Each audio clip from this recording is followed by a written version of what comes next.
Welcome back to the Cog Weekly Podcast, Season 4, Episode 10.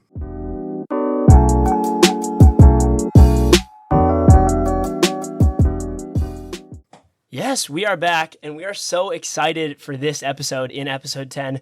Today we have someone with us that we are so excited to speak with. He is a fellow entrepreneur in the football world. He has made himself very known since the start of his business, and he has a passion for shaping and developing the next generation of players, getting them to the next level. He is Kye Stopka, joining us 15 hours ahead in Australia. How are you doing? I'm great. Early morning, ready to go. Let's do it. Yeah, it's an early morning for you. It's yeah. a late night for us. But we're so glad that we could get on the Zoom, get on the podcast, and sort of pick your brain. Me and Mac both on our feeds, on our Instagrams, TikToks, whatever social media that we use. We see your videos pop up every once in a while, and we've loved watching them and seeing what you're doing as an entrepreneur, as a businessman, and just as a mentor for people all around the world trying to develop their footballing skill. And we just wanted to get you on the podcast to pick your brain about what you're doing. So let's just start with the very beginning. We do this on every single podcast. We start at the beginning to hear everyone's inspiration. You know, everyone has a little bit of a different story as to why they got into football. Oftentimes when it's someone European, it's a little bit more straightforward, you know, like, oh, I just went with what was usually right in front of me. But for us Americans or people in Australia, it's quite a different story, as football or soccer, whatever you want to call it, is not usually the first thing that's put in front of you. So what was the reason that you got into football? Why do you love it so much? I think the reason I got into football was probably because of my dad, to be honest. I think family members most of the time have a big impact in what you do, right? If your dad's a singer, you'll probably do music. If your mum's in karate, you'll probably end up doing karate at some point, right? And I think sports have certain values that the parents want to instill in their child. So I think I got into soccer because of that reason. To sort of play with my dad when I was little. He could probably have a bit of fun with me because he was a player himself, just in Australia, but he did play at the highest level in Australia. And so that's kind of how I got into it. And obviously as I got older, my inspirations changed, from, Man United players, the Barca players, to coaches and friends and people that played in Premier League that are now my friends. So my inspiration changed as I went through, and my mind also opened up to new opportunities and what was actually possible. And I couldn't see things. There's a phrase, you don't know what you don't know, right? So the more that I knew and the more that I learned, my inspiration, my mentors, and the capacity and the level that I had in my brain that I thought I could get to went higher and higher. So I think that's really important. Yeah, of course. And you said about your father and how he played at the highest level in Australia. What is the football scene like in Australia? Is it the biggest sport? Is, rugby or other sports more popular? What kind of is the popularity and the culture around football in Australia? I mean, straight to cancelling me. I love it. All right. It's not amazing. It's especially for younger players. As you get older, like senior football, the game's played very fast, few touches, right? And that's most senior environments around the world. So senior football is decent, but if you look down through the ranks, like from say maybe under 13s to under 18s, Australia does get lost as far as development goes for that age range, because and again, I talked about this on another podcast. It's not anyone's fault. It's not like it's one coach's fault, 10 coaches' fault, or the player's fault. It's actually a combination of everyone, right? Mm-hmm. And I talked about this on this other podcast. Like in Spain, you've got kids that are playing on the street for so many hours a day, which means when they get to their training and etc., they've had 10 times the touches on the ball than anyone in an Australian team that's going to training, right? So they're going to be more polished. They're going to make better decisions. They're going to have played more. They're going to be more confident. And so what happens is when you throw players that play on the street every day and play for hours and hours and hours into a team environment that's a bit maybe easier than playing on the street, they flourish and they develop and they play better, right?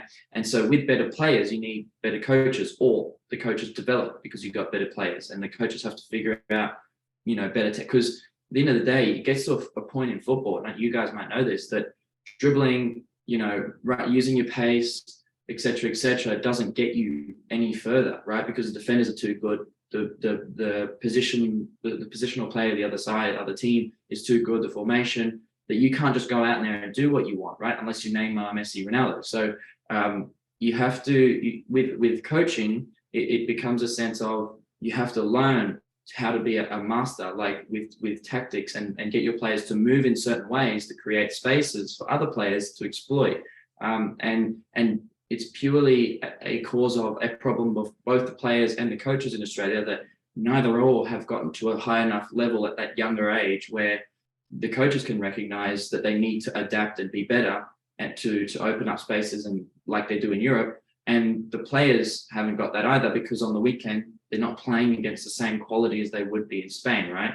As I always say, it doesn't matter who you are, where you come from, how small or tall, big you are, how good you are technically. None of that matters. If I pick a person up and put them in Spain, and then it doesn't matter, I'm just using Spain as an example, but if I pick a random player up off the street, put him in Spain, and then I stay myself in Australia, I can almost guarantee you, if we're doing the same amount of training, he's going to be better than me. And that's just something that people don't really understand in Australia as such, is that it doesn't really matter, how many, you can put in all the hours you want, but if you're not in a good environment, or if you're not in an environment that's going to challenge you, then it's almost wasted time. It's not wasted time, but it almost is, because if you're comparing yourself to the players overseas, it's a tricky one, right? Because they're getting ridiculous training against ridiculous players and great coaches every single day. Yeah, 100%. I definitely agree. And I can almost relate to where me and Mac are from here doing the podcast in America. We have a very similar problem in that the quality of football from the players and coaches, it's no one's fault individually, but the quality of football overall is a little bit lower, so that the overall development of players is a little bit lower. And I know when I was younger, I always wanted to sort of go overseas to develop myself better in a European country, because I felt like that would be the best pathway for me to get better. Now, that didn't work out, and I don't regret any decisions that I made, but I do know that you ended up going to Europe and spending some of your youth career in Europe. I know you said Spain a lot, and I know you played in Spain. You also played in Germany in both the youth systems of La Liga and Bundesliga. Do you feel like this, what you sort of said, is a problem? And I don't think it's necessarily like a bad thing. It's sort of where football is in Australia and the United States. Do you think this problem is sort of the reason that you wanted to move and that drove you to move to different academies overseas? 100%. And look, the reason I say it's no one's fault, because people might listen to this and go, well, if it's no one's fault, how do we fix it, right?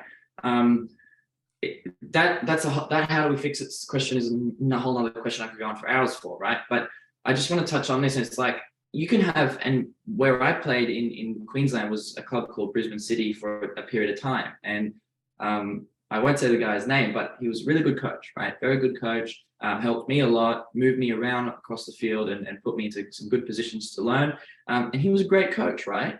For that young age that I was there. And I'm using him as an example because he's a really good coach. But the issue is, and his teams play very well, right? They generally win the league and play very well. The issue there is, right, his players are limited and capped on how far they can develop, not because of how great of a coach he is, but because of the players they're playing with and against on the weekend, right? If you're a great team but under a coach, but in an average league, or in the highest league in Australia, which compared to Europe is kind of still average, then it's still going to be hard, right? So I reached the top where I could in Australia. I was playing up years in like the state team and everything. So I needed to the only way I could continue to develop further, and really just take my game to the next level was to go overseas. And so, yeah, that's what I did. I went to Spain, at 11. I went there at 10 first, trialed with Espanyol, who's kind of one of the biggest clubs in the Catalonia, Barcelona area, and trialed with them at about 10 years old. Got told that I was too small, couldn't speak the language, and I couldn't defend, but that technically and passing, shooting, awareness, etc., was probably better than what they had. But what you need to be at 10 years old to get into a pro academy in Spain, I'm just going to use Spain as an example because I was there, is you need to be a complete player. And people tell me all the time, oh, you can't be complete by 10. Well, if you want to be at the highest level, you have to be to some degree, right? But at the same time, if you're born outside of the top European football countries, then the reality is you're not going to be a complete player by 10 or 12 or 15 if you don't go there, right? But that's just normal. It's not against anyone. It was the same for me when I went there. I got told you're not complete, you can't defend, you don't know where to run on the field. You scored 3 goals in our trial game and you won us the game, but yeah, you can't defend, you don't know where to run. I can't play you. I can't put you on the field. If you were going to sign with us, you would play the last 10, 15 minutes of the game where we needed goals because you don't know where to run on the field. That wasn't my fault. It was just where I grew up, the style of play, they're just so much further ahead. So I played in Spain for that period. I trialed at 10, went back, came back to Australia, worked on my defensive side a bit, worked a little bit more on strength, even though I didn't really need to, but I just thought it would be a good idea. And by strength, not weightlifting, just more just tussle in some private sessions and just getting into it a bit harder. Worked on my sharpness, a little bit more of agility, just all the things that I could actually control, because that's the biggest thing. This is probably the number one most commonly asked question is like, what's the number one tip or number one hack or number one thing I can do, to be at the highest levels? That's the question I get asked pretty much every day by 20 people, right? And there's not really one thing, but if I was going to tell you one thing, it would just be to everything you can control personally. Like, forget about your team, forget about your team environment. If you want to be a good player, then you need to focus on everything you can control in yourself and get that to the highest level possible, like agility, sharpness, touch, vision, awareness, balance, core strength, glute strength, all of those things that are going to make you effective when you learn the other side of the game.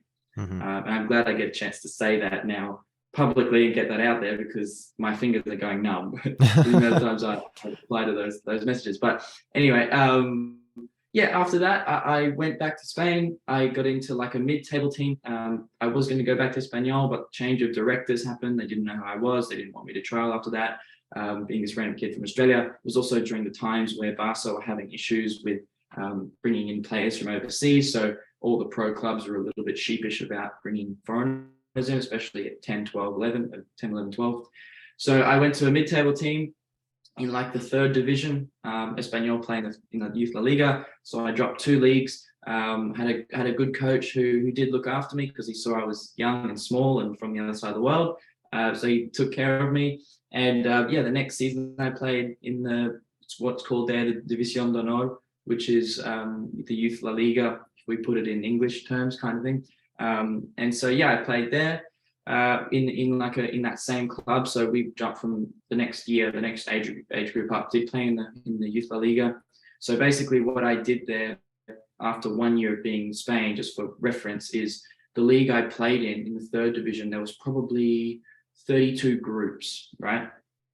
In Catalonia alone, not in the whole of Spain, just in Catalonia, there was 32 groups of 16 teams that played in the youth, in this youth 3rd division level, right? So I don't even know, my maths isn't that great, but 32 groups of 16 teams.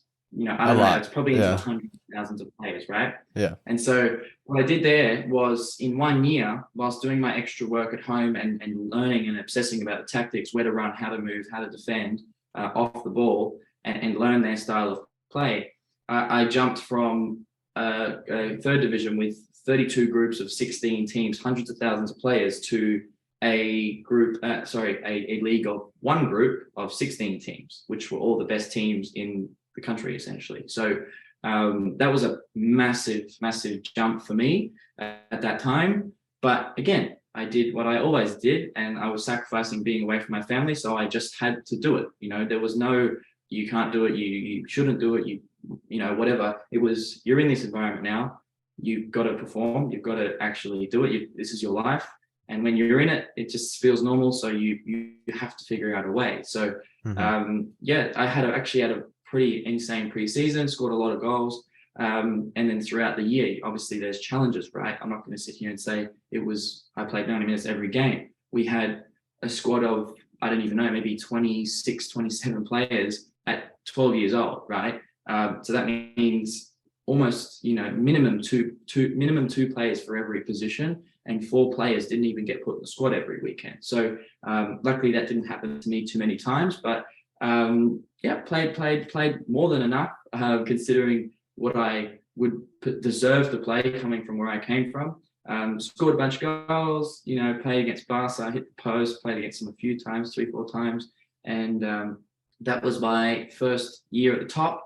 And it's actually funny. I haven't ever told this. It's kind of like when you get to the top level in Spain, at least, you've now got that name on your resume.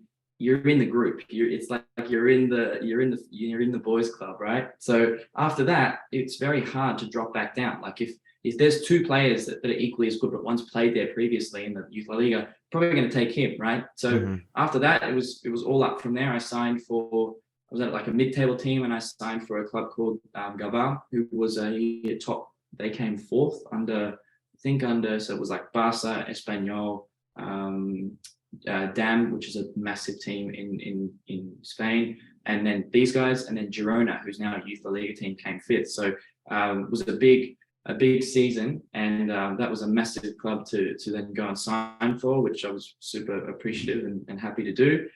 Spent 2 years there, and then after my last year there, I went to Germany and played in the under 17 Bundesliga. So yeah. Nice. Would you say that how you said judging these young players at 10 years old who are overseas somewhere they've never been, and then judging them just based off a trial run and at such a young age, would you say that's almost a negative side or a flaw to the footballing system, or do you think it's just necessary for development to judge players that quickly at that young of age to then get them into these academies to then develop more? Look, there's a few points I can say on this. The first one is when you go to and this happened to me, so I can tell you, like when I went to Schalke, this happened, right? When you go to a pro academy, you need to be better than what they've got. You can't be the same. It can't happen. Like if you're trying to fit in, you won't get in. Like I went to Espanyol at 10, and yes, I scored goals, I did well, but I tried to fit in, and that didn't work.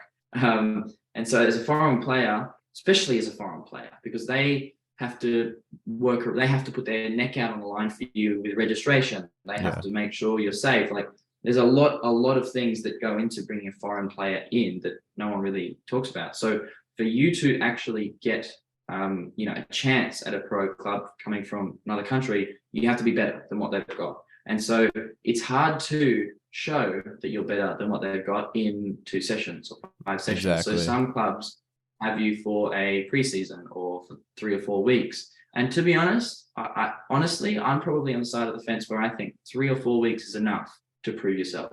Okay. And I think if you're going to have a trial, you have to understand that you've got 3 or 4 weeks. If that's what you're going to get, I think that's the right amount of time.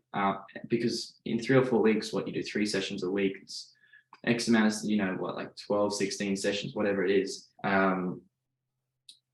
You're going to be able to you're going to do so many different exercises, passing drills, possession games, actual games. You're going to have so many different opportunities to show yourself. Most coaches say they can see it in like a session or 2. But I would agree that, maybe it does take a couple of weeks just to get comfortable. When I was in Germany, I had a couple of weeks with a few different teams, and that was a very good experience for me. But at the end of the day, like, you're coming in to take one of the local spot, right? And you're also coming in to take that trust away from the coach that had for that local player spot. Like that coach has probably coached him for a year, 2 or 3. So if you're coming in, you have to be significantly better. And that's just the harsh reality, right? That's like if a player came to Australia or a player went to the US, it's the same thing. And, we were there as locals, Yeah. Yeah, 100%. So you said you moved to Germany after your time in Spain, and you played in the under-17 Bundesliga. Now, often for people who are spectators of the top 5 leagues in Europe, we see a difference in style of play and type of player that is produced between those two countries. Both are fantastic at producing players and both have fantastic leagues, but oftentimes a more physical, faster-paced game is associated with the Bundesliga, and a more technical and tactical game on the ball is associated with Spain and La Liga. So did you notice that difference when you moved from Spain to Germany, and did you have to adapt to be able to fit in and play well there, or was it less emphasized on the youth level?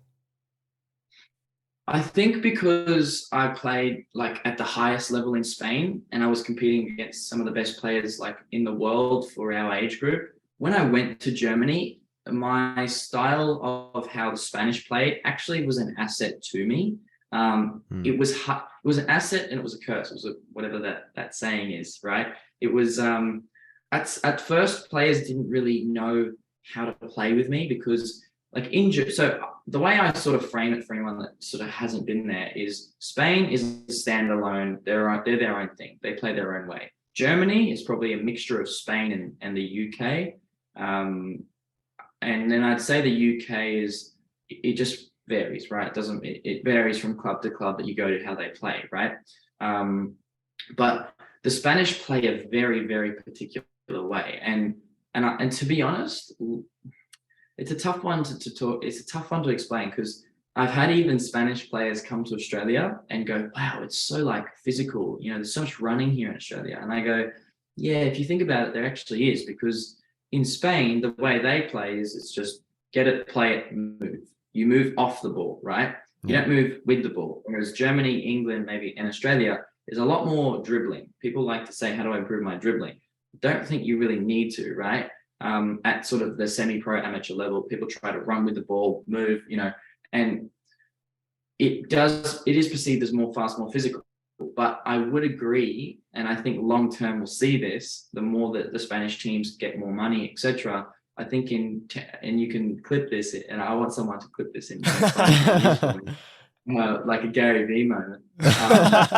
I'm honestly predicting that the Spanish will one day just completely dominate the football world. Like you'll see Sevilla, Valencia, Villarreal winning the Champions League. Reason I say that, right now they don't have the money to buy the players to play the way they want to play. Yeah. So that's what's limiting them. But the way they play, I'm telling you, is ridiculously hard to defend against. Like the way they move and pass the ball, you need a whole team to do it. So when I went to Germany, I struggled at first because the players didn't really know how to play with me because I was just moving. I'd play it, move, I'm gone. And then I'd make space and then they'd score a goal. And they'd go, how do I score this goal? It's because I took 3 players with me, because that's how they play in Spain. It's a lot off the ball. And so after they realized how I played, we were a deadly combination, us and me and a few other guys. But it's the Spanish way of playing. And again, I'm very biased, but I'm not biased. The Spanish way of playing is unlike anything I've ever seen. And I think it's the deadliest if you've got the right players, good enough, unbelievable players in the position. So I don't know if that really answers your question. 100% it does. Yeah. That's interesting that you say that, because about them not having enough money to like get these players, because I think clubs like Bilbao and other teams have like their whole squad. There's something like their whole squad is born within the city that the club is in. And it's like, they don't even need to buy players from like even the next town over. They just have the quality within their own city, which is just really interesting. You just wonder if they do get the money to buy those 3 or 4 class players to put into their squad, how good could they get?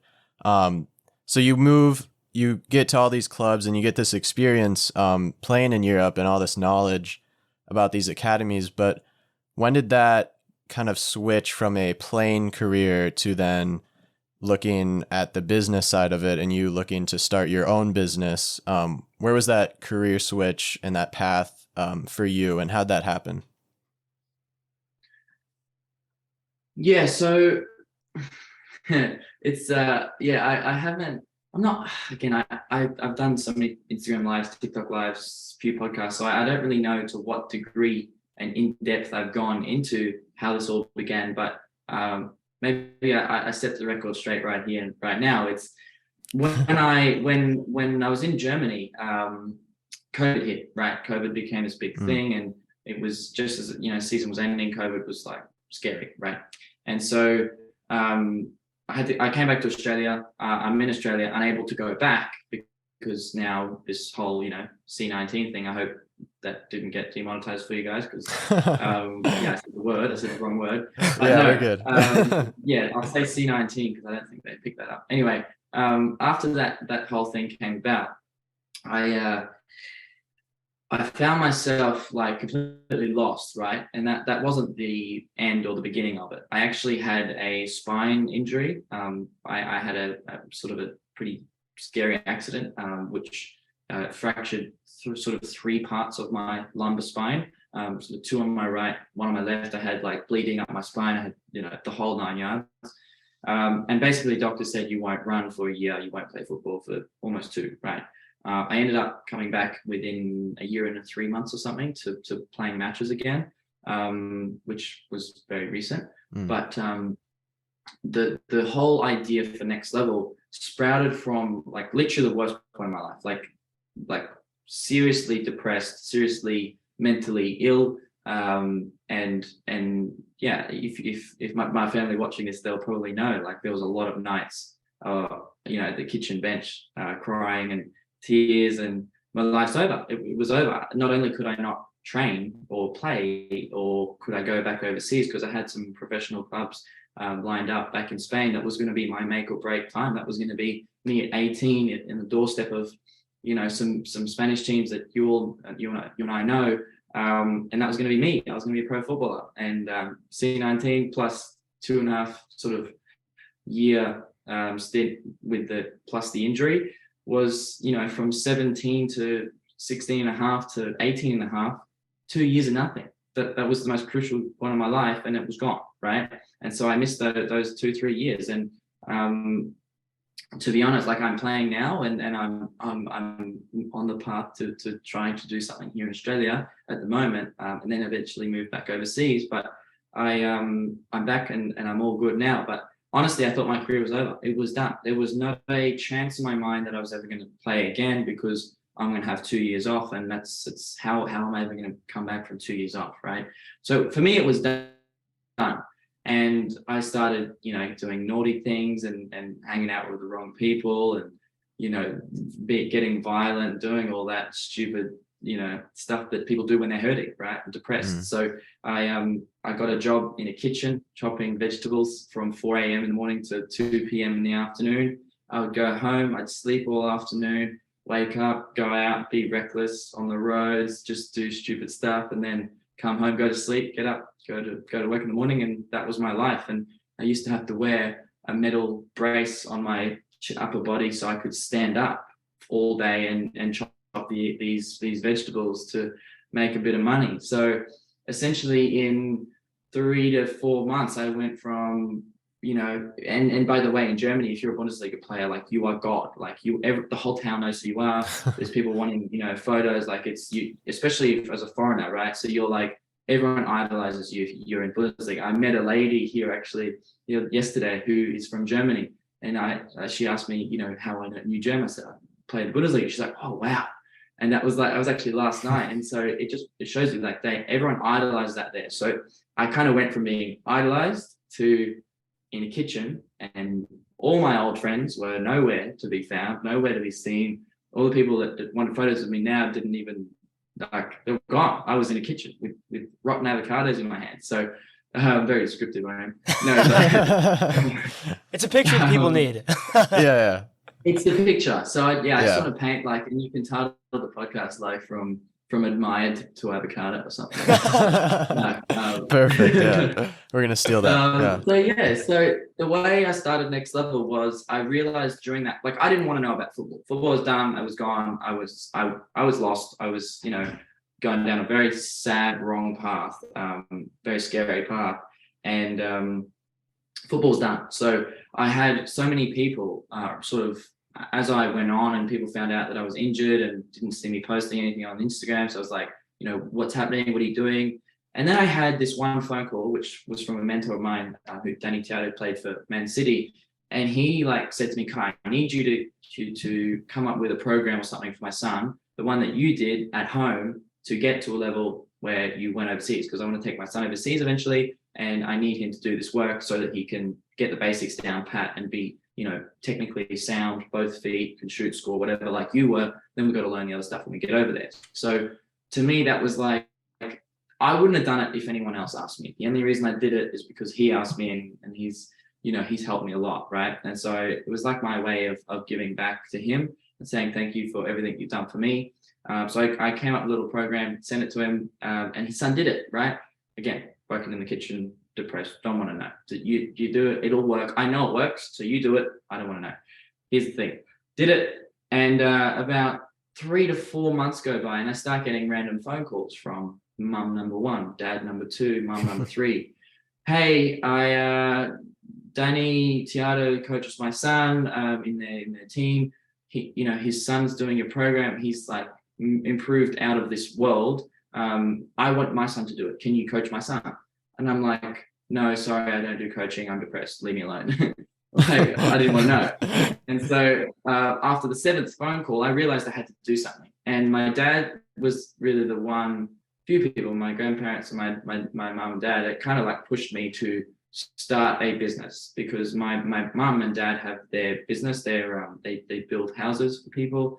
And so it wasn't so much the business. I needed a business. Like, I didn't need money. I made nothing, but I made enough to live from my vegetable job. So like, it wasn't about the money. It was giving me some purpose and getting me out of depression and giving me something to work on every day and get me off the streets, essentially, because it was just scary, right, where I was going. So one of my dad's friends had worked in like the online course space and had a few online courses. So I went and met up with him just to like discover if it was what the best way to do it was, because I knew there was football apps. I knew there was, whatever. There was other things out there, and you guys probably know the names of them. I'm not going to bring them up.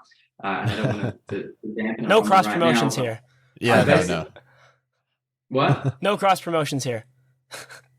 No, it's not so much promoting them. Yeah, I don't want to give them free promo. Yeah, that's totally. Yeah, that's the one. It's just the fact of like, I had looked at them and I knew they all didn't work. Like, sorry, I said it, cancel me. They don't work. And the reason they don't work, they're backed by some unbelievable people and they look great.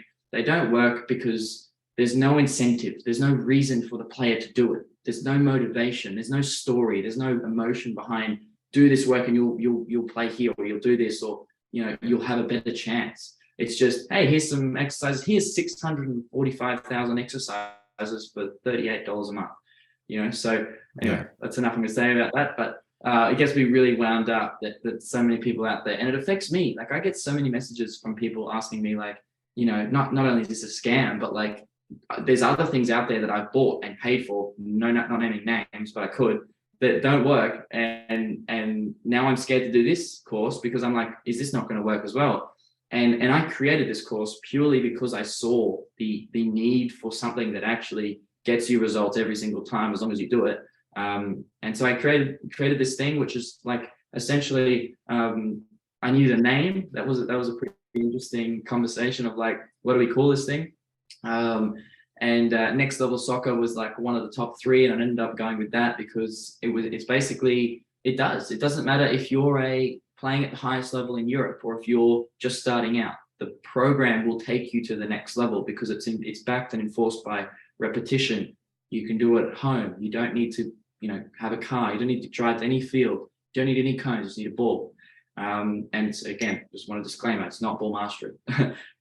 All right, so yeah, that's essentially why I started it. I started it selfishly for me because, and I didn't know it at the time, but looking back, I did. I started it because I knew, and I had a good enough morals, and my parents taught me the right things growing up, that I knew that if I didn't do something that gave me a purpose again, my life would not last past 25. So yeah, got into the whole like building a course thing. Took me about probably 2 years, and it was a long process. No one bought it, no one wanted it, no one even cared about it for the first 6 to 8 months. And I've never said that publicly, but that's just the reality. And now we're booming. Like, now we've got over 700 students. And again, like, business aside, this has allowed me to quit my vegetable job and literally focus on changing players' careers every day whilst continuing with my own career. So it's the best thing that could have really happened. And to be honest, if you ask me, would you, take it all back to be playing pro in Spain and, C19 didn't happen, your back injury didn't happen? I probably wouldn't, right? Because at the end of the day, the way I see the world and the way I see life is 5 people is more important than 1. That's just my philosophy. I don't care what type of people they are. More lives are more important than less, right? And so if I can create out of all of this, and I think I'll create hundreds, even thousands, but if I can create 5 players, that was my goal at the start, to a professional level, and create 5 pros from not only the training, but the mentorship, the guidance, the contacts we have, everything. If I can create 5 pro players out of this whole thing, and I don't make it because of this thing, and I have to build this thing, that's more important than my life. And that might sound stupid and strange to some people watching this, but at the end of the day, you haven't been through what I have been through, not only the highs of playing at the top level and seeing it, and like I can sit here and name a list like Gabby, Ansu Fati, Yusuf Makuku, all players I've played with multiple times and against, like I've done it, right? And I've also been at the lowest point of my life, most people's life, if they're in my situation, unable to walk. So I've seen both sides of it, and I've sort of had a reality check on what's really important in life, and that's why I push Nexlevel Soccer so hard, and I work 14-hour days on this, and then go to training at night, because I realize more lives is kind of more important than just my own. And if I wasn't doing it, then maybe those players wouldn't make it, Yeah, totally. I mean, I just love how you sort of emphasize that sometimes the lowest of lows in your life can bring out the best. They can give you purpose. They can sort of shape your destiny and give you a purpose that maybe if those lows didn't come, you wouldn't have. And I think it's beautiful to share that and sort of highlight that for everyone watching, because it makes it easier if you hear that and you can relate to that and connect to that story. If you're going through those lows at the moment, there's always something that can come out of it, and you never know. It might be able to shape your destiny for the future. It might not be what you want now. It might not be what you wanted before, but it might be able to shape your destiny for the future and push you into a field or a process or a job or anything that could be life-changing for you and for so many other people. And I respect that so much, that you're able to go through that and find purpose out of it. And now that you're thriving so much, I know that on your website you have a video that sort of is an intro to Nexlevel. And in the beginning you say, take your game to the next level in 30 days or less, or your money back guaranteed.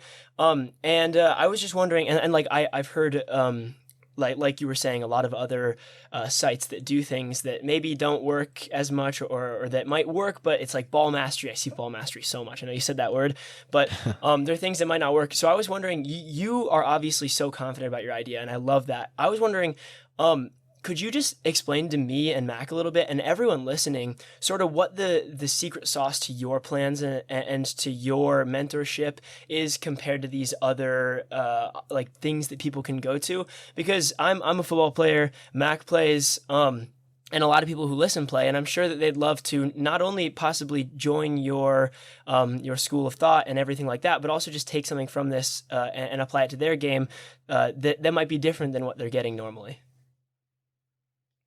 For sure.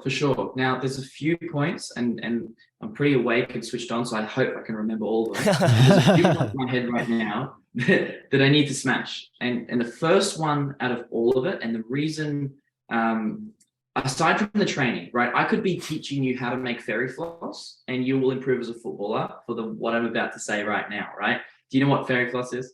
I have no idea, but I'm assuming it's nothing related to football. Is cotton candy. Okay, candy. Nice. Is it like the Australian way? Yeah. Like to say cotton candy? Yeah. Nice. Okay. Yeah, we're like, how do you say cotton candy in the outback? Anyway, all right, before I forget these points. So the number one reason why I can guarantee results is for 2 reasons. One, not only you get 10 times the amount. So an average player in an average week, I interviewed a German ex-Bundesliga player under my baller, super cool guy, showed us so much value on that Instagram live. And he basically said the average, and this is true because I've seen it, right? The average footballer gets between 2,000 to 3,000 touches per week max. Like that's it. And that's by doing, academy sessions, futsal sessions, team sessions, whatever, right? Training 3, 4, 5 days a week with a club environment, with a team environment. 2,000 to 3,000 touches per week. In one of my sessions, not ball mastery, we need to have something across here, not ball mastery. In one of my sessions, you get 4,000 touches in about 45 minutes, right?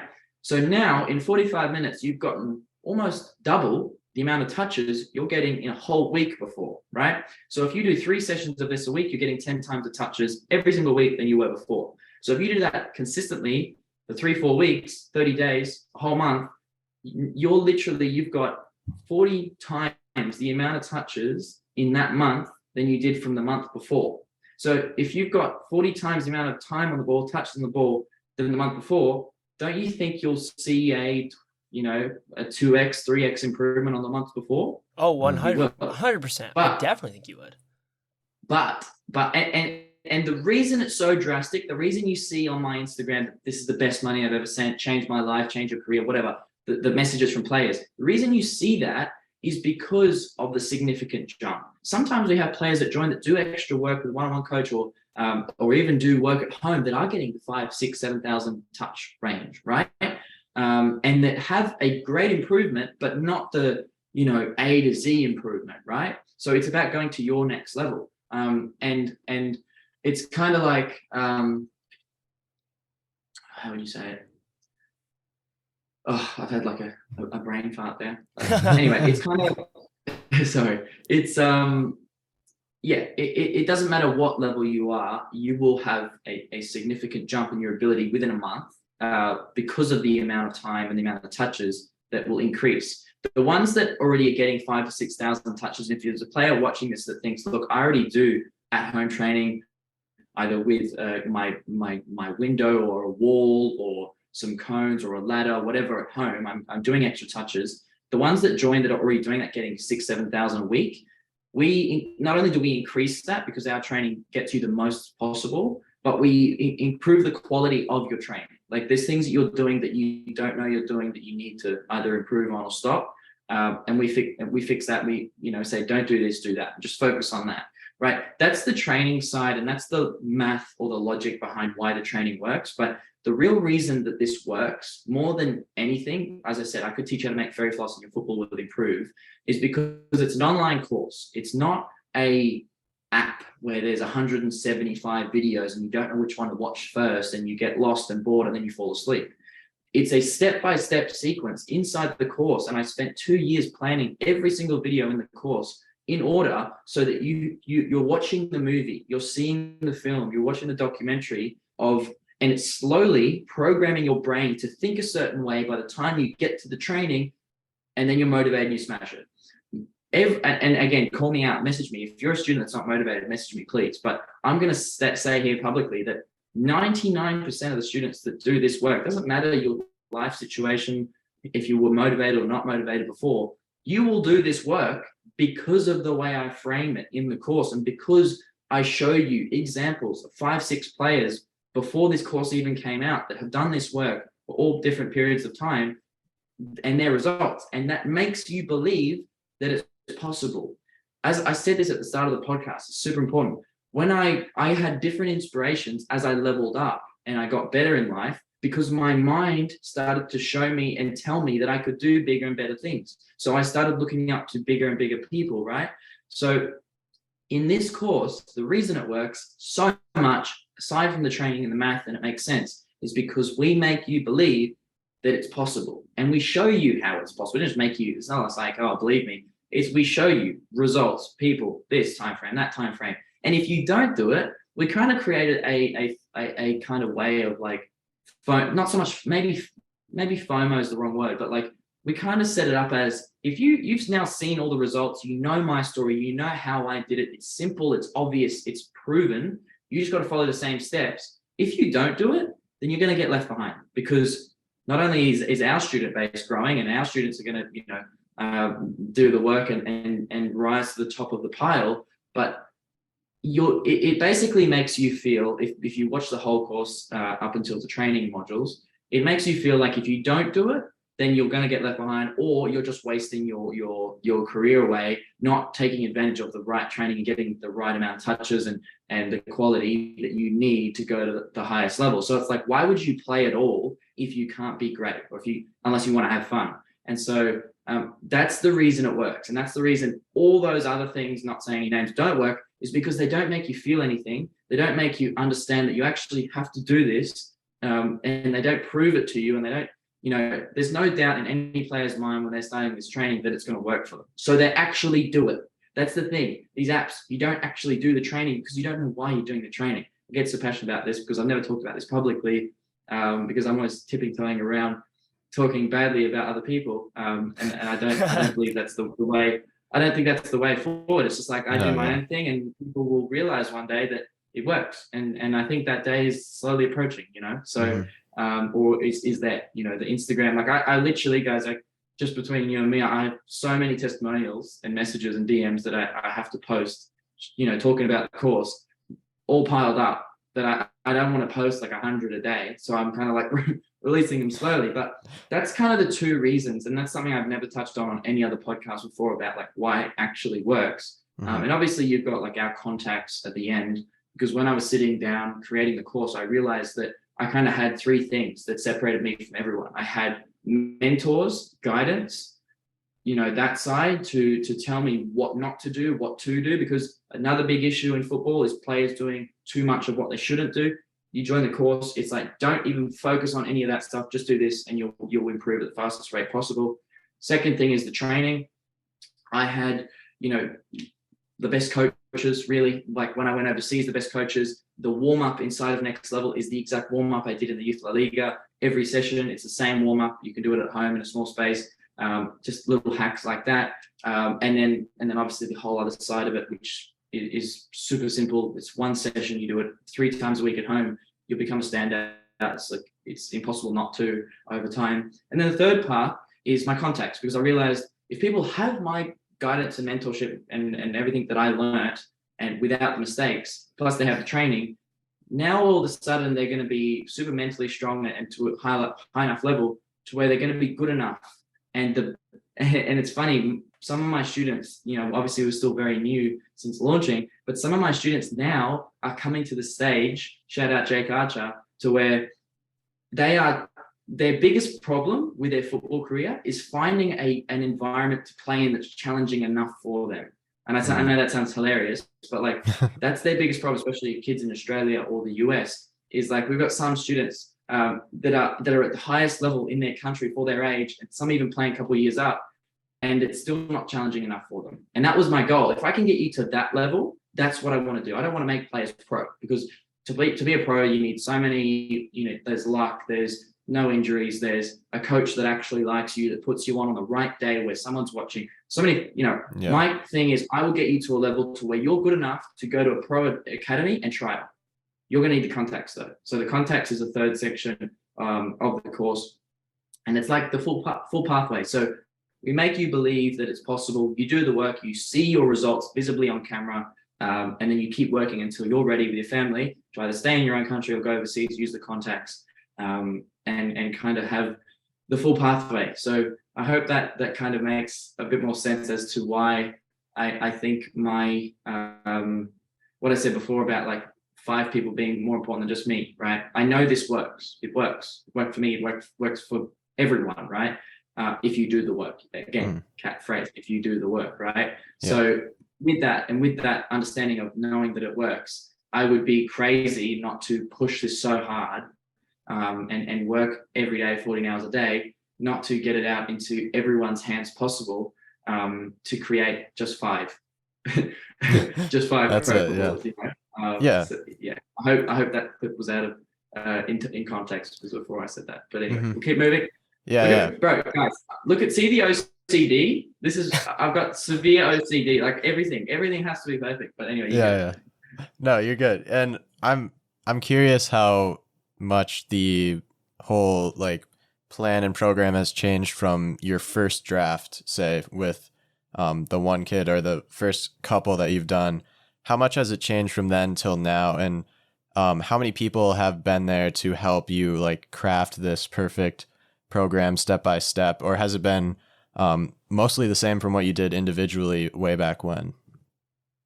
Yeah, so obviously the course is built off of my personal experience and some close friends of mine that have played, come from Australia or whatever, and done the same training as what I did and got to the highest level. The cool part about when I started this course is I actually had some friends who did the same work as me, who were a little bit younger than me. One boy in particular who went to Villarreal, who obviously is a professional club, came from Australia, and it was because he did the work, right, and he did very similar work to what I did. So at home, got thousands and thousands of touches more than anyone, right? He obviously had to go there, fight through the hardship, the trauma, the everything to learn the other side of the game. But he's kind of one that, me and my parents sort of fed down the mistakes that I made and said, don't do that, do this. And he probably built up a bit more, momentum than what I had growing up. Mm-hmm. And so he was able to go from Australia straight to a pro club. That's because, we fed down information. Don't do this, don't live there, don't do that. And so he had a smoother run than what I did. And that was like another idea, light bulb moment when I was creating. It was like, oh, that's a real life example over years that I helped, just my family and I, just like with little pieces of advice to those people. So the funny part is, though, the course is exactly the same as when we launched and no one wanted it. Like, it's so funny to me. It's exactly the same program when we launched. We do have a lot more coming out now. No spoilers, but in the next, month or 2 months, we'll probably add another 30 to 40% to the course. And that will be a complete program that'll be done. It'll be the football course, how to take your game to the next level. I'm not going to say too much, but we do have some other things coming out as well, around just mindset, diet, other things. But if you're a student, then you're going to get all of that for free and you're going to have access to all of that. It won't be in the course, but it'll be something else and you'll get access to all of it for free because you're a student.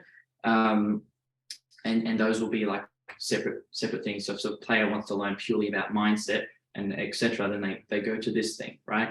But as a student, you get access to all of it. So no spoilers, but the course is exactly the same. And it's so funny to me that the same course that no one wanted is now the course that's doing, all this. Like we're going to announce, I think we've got like 10 players going to Europe in the next 2 months. And so like, you just got to believe in yourself. And I started this our Instagram page with 0 followers, built it up to 200, 300, 500. Now we're at 5,000. I'm sure in 6 months when someone's watching this on YouTube, we might be at 10K. I don't know. Like you just got to stick at the thing, right? And the problem with footballers, the problem with anyone in life is they have the motivation, they have the big ambition, they have the goal, but they're not willing to stick at it past 1 month, 2 months, 5 months, 6 months. To be honest, I stuck at it for 2 years and I still was, getting close to giving up. Like even at the 2-year mark, I was like, this is not going to happen. I don't know what I'm saying wrong, but people aren't believing me that this actually works. And I shifted my messaging from, hey, this is me, this is what I've done, I can help you, I've done it, I can tell you how to do it, to this is my student Katie who did this is my and just showing examples of players that actually did it. And all of a sudden parents want that for their own son or daughter. So that's all I shifted was just the front end messaging of, hey, we do this instead of, hey, I do this. And kind of worked. And now 700 students and growing by the hundreds every month. So it's super exciting. I look forward to having that tag of I help thousands of players soon. So That's so awesome. One thing that I sort of have a little question about is you said the max amount of touches or whatever that a player will get is around 2,000 to 3,000 in a, I think it was a day or something like that, if they're playing in a top level academy. In a week? Sorry about that. In a week. And you said you're giving your students so many more touches than that in just a session. And I'm just curious how you're able to do that without more fatigue or more risk of injury and stuff like that, because it seems like you just be overloading so many touches, but obviously that's not the case because you're so successful in the players you develop. So I'm wondering how you're able to fit so much into such a short period of time and such a low amount of exerted effort, like in ratio compared to another training session, maybe if you wanted to get the same amount of touches out of it. Look, if I told you everything, I'd have to kill you. So I'll keep it very, very low key. Look, at the end of the day, one day, the secret sauce will get out and whatever. But like, I do want to keep it as private as I can for students that are willing to, like obviously invest in themselves and actually, take action on changing and improving their life. As you nailed it though. It's not strenuous. There's no running. There's no jumping. There's no lifting weights involved. It's a lot, with small little benches or walls or cones, or we use agility ladder in some stages. And a lot of players use a ball and a wall, right? A lot of players pass against the wall, or do volleys against the wall or whatever, right? But the chances are they're doing it wrong. And I sort of figured this program out like through some coaches, but mainly myself, over an extended period of time, and I added exercises to it that I found difficult, tried to master them. And when I was creating Nexlevel, I looked back and I realized, that exercise works for that position on the field. No, sorry, not position, that type of play on the field. This exercise works when you get the ball in your turn. Like all these different exercises work a different muscle in your brain, your body, whatever, in your subconscious, right? So at the end of the day, we're in a very small area, 2 to 3 meters max, right? And there's no running, jumping, etc. It's just different movements, different touches, different angles, different etc. But it's about repeating it over and over and over. Again, I can teach you how to cut bread, but if you don't cut bread every day, you're not going to be great at it, right? So at the end of it's different touches, different movements in tight areas to make you super comfortable under pressure, because the ball's firing at you. There's certain exercises we really ramp up the speed and it's it's moving. Again, it's all step by step, but it's moving really fast. So you have to adapt, you have to move your feet, and it just makes you unbelievable in tight areas. When you have time on the ball, it makes you unbelievably relaxed and comfortable and makes the game easy for you. And so it's just mastering your touch, your movement together with your body, both feet, balance, vision, awareness in a small area. And again, it's more touches rather than ball mastery, sort of like drags and rolls and all that stuff. Because I don't think that really, I think it's good as a young player to maybe like from 5 to 10 to get some good coordination, but past that I don't know if it has much utility on in a game environment. And to be honest, I really am scared of some coaches that push it hard, because I think pushing players to dribble and hold the ball is probably, if they're looking to go to the highest level, not the most wise thing to be jamming down their throats. Like there's a guy on TikTok who, again, I won't name names, but he's like basically tells you to just go out in the field and just make 100 mistakes a game because you're practicing. Like he says, like, go and make 100 mistakes because it doesn't matter, and you're learning and you're having fun and you're practicing. And by making mistakes, it's going to make you better. Some players never come back. Like some players go out in the field and just dribble all game and make mistake after mistake after mistake. And they think that that's going to help them by making mistakes, are going to improve, but it's not.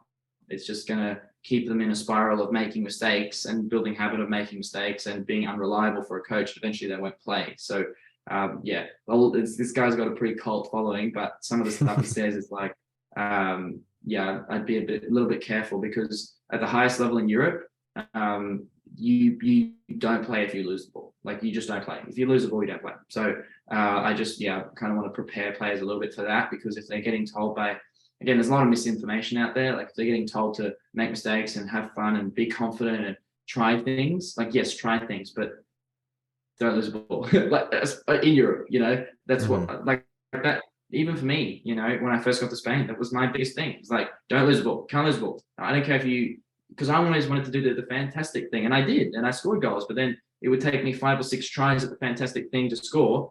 I'd get the tries, I'd get the goes at it, but I'd make 5 or 6 mistakes, and they don't want that. They would rather no mistakes and 1 goal than 5 mistakes and 3 goals. You know what I mean? Because the mistakes can lead to goals on the other end. So, yeah. I think that's fair. And I mean, it's great just hearing how passionate you are about your whole business and your whole story. And it's definitely got me wanting to buy in, even though I have no aspirations at the moment of going pro, but you never know.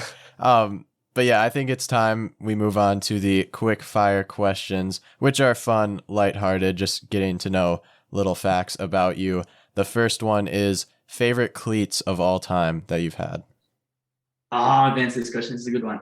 I don't know if you remember those original black and orange Hypervenoms when they first came out with the like. One the of my different teammates skin. just bought those exact cleats, like from Right. do you know what I'm Sick. talking about? Like from an old reseller or something like that. Sick. Bro. So the, nice. the low cut, not the ones with the sock, just like the low cut. The lows, ones yeah. with the, Yep. this different skin. Unbelievable. Unreal cleats. So nice. So nice. I actually love those cleats. I had the same ones, but it was like the colorway a little bit after that one. So they obviously made a couple colorways of that. But like very similar cleat. I think it was the exact same one. And I love those cleats. Some of my favorites of all time. So respect that decision 100%. Now I need to know though, what is your favorite or who is your favorite Australian player of all time? I know what to say here. And I won't disclose why I'm saying it, but I want to get on the good side of this, man. It's the Danny Tiato. Shout out to Danny. I will be sending him this clip later because he has something coming to him very shortly that I want to indulge in. And it's okay. I'm not gonna say it because he wants. I don't know if he wants people to know, but want to get on the good side of you, Danny. You're my favorite player. Yeah. I don't know if that's 100% Awesome. true, Yeah, but we're going to respect it. Yeah. And then, all right, next one is favorite training drill of all time that you've done with a team or individually that's just so fun to you. Cage. You know what cage is? Is it where there's the ring around, like you're playing a 1v1 and there's a ring around it? No. Okay. It's like small-sided games, like almost like in the penalty area. I'm sorry, not in the penalty box. You have a goal either side, and it's like 5v5. You know what I mean? And it's Okay. like, yeah. Just chaos. like quick touches, Yeah. chaos, lots of people, but really good for getting you, like you've sort of mentioned a lot, getting you prepared to play in tight spaces because that's one of the most important things to get to the next level. The last question that we have is one that, I mean, I'm assuming you'll be a little bit biased towards considering you're from Australia, but with the World Cup coming up, we need to talk about this. How do you think Australia will do in Group D with France, Denmark, and Tunisia? Let's just how about we just end out with a big cancellation of time. Let's just do that. Let's just cancel me. Let's finish it up. Last question. We just want to cancel you, Kye. Be optimistic. Come on. Yeah, gotta I be think hopeful. we're gonna do great. We're gonna do so well. We're gonna do so well. I'm thrilled to watch. Yeah. I mean, Yeah. I love Australia because I'm a Brighton fan, and we, in the last 5 years, have had Matty Ryan and Aaron Moy on our team. So I respect you guys tons. I mean, I'm rooting for you. I'm rooting for those two guys as well. Mm-hmm. Okay, I'm not talking anymore. I'm gonna get cancelled, man. I'm not talking. I'll tell you on camera, but I don't know. You never know what Australia's gonna do. It's so picky. Like sometimes we beat Chile, and other times we lose against Nicaragua. So it's The U.S. has done the same. So. The U.S. is the exact same. We lost to Yeah. Trinidad and Tobago and didn't qualify for last World Cup. So that hits very close to home for all of us. Very, very close to home. It does. you lose to a team that has like the population of their whole country is like in the national team, and that's it. And then you lose to them. Yeah. Yep, It's exactly. completely true. It's crazy. Well, now we have to move to our closing questions. We kind of talked to you about this in the very beginning. We ask these to every single person that we interview. We just feel like they're very valuable to get out there as it really hits home on what we're trying to do as a podcast, We have 2 questions, and I'll start us with the first one. So before that, it's just sort of about our mission statement, so I'll read that out to you. Our mission is to create a community of passionate football fans who highlight the classy side of the game, keeping discussion positive, uplifting, and inspirational. So overall, we just want to, get the negativity to go away and start highlighting the positive and uplifting stories. So as a podcast trying to do that, what advice do you have for us or our fans to help the footballing world become a better place, become a less toxic place, a more positive place? It's a great question. That's actually, that surprised me. My answer is going to be a bit different, and it's not going to be so much valuable. Actually, it will.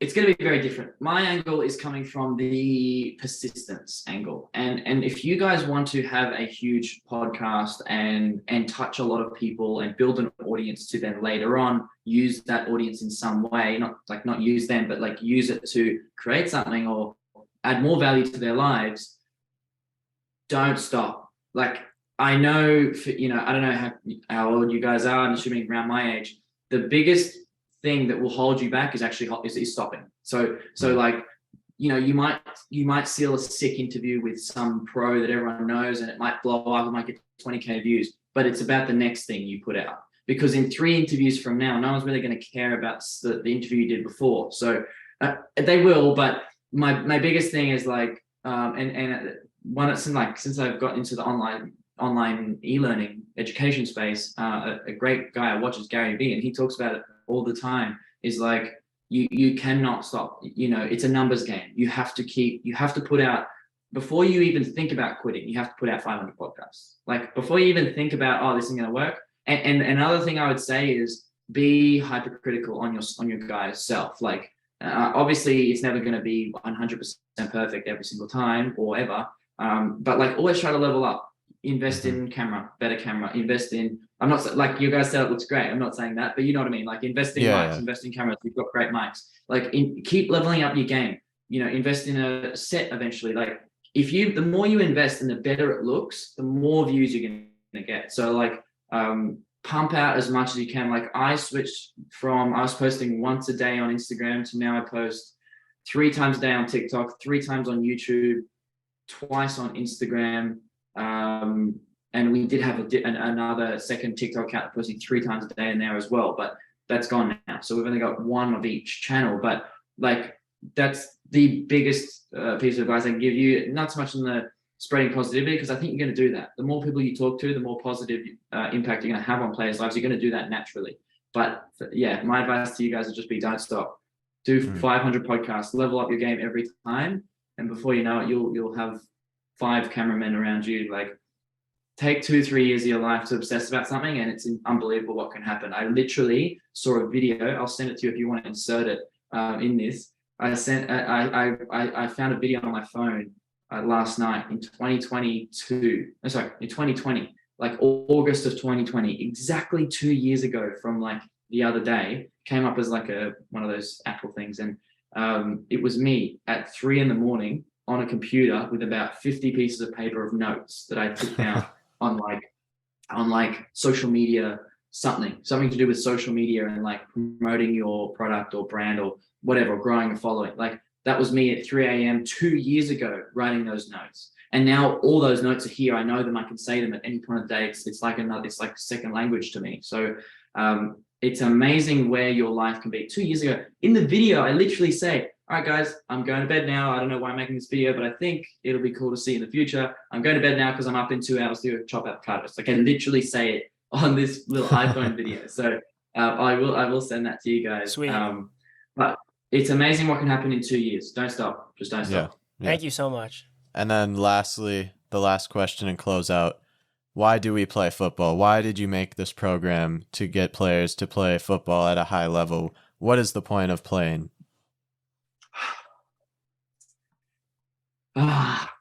Look, I might look back on this in 2 years from now and go, man, I had a sad look on life. Like, I was a sad human, but I have a very different look on the world after what's happened in my life than I did before. And it's a pretty brutal outlook on it. And it's something that kind of gives me peace. At the end of the day, while you're around, while you're alive, there's other people that are alive. And if you can have an impact to help those people or help a lot of those people to achieve more in their life, then you had a positive impact.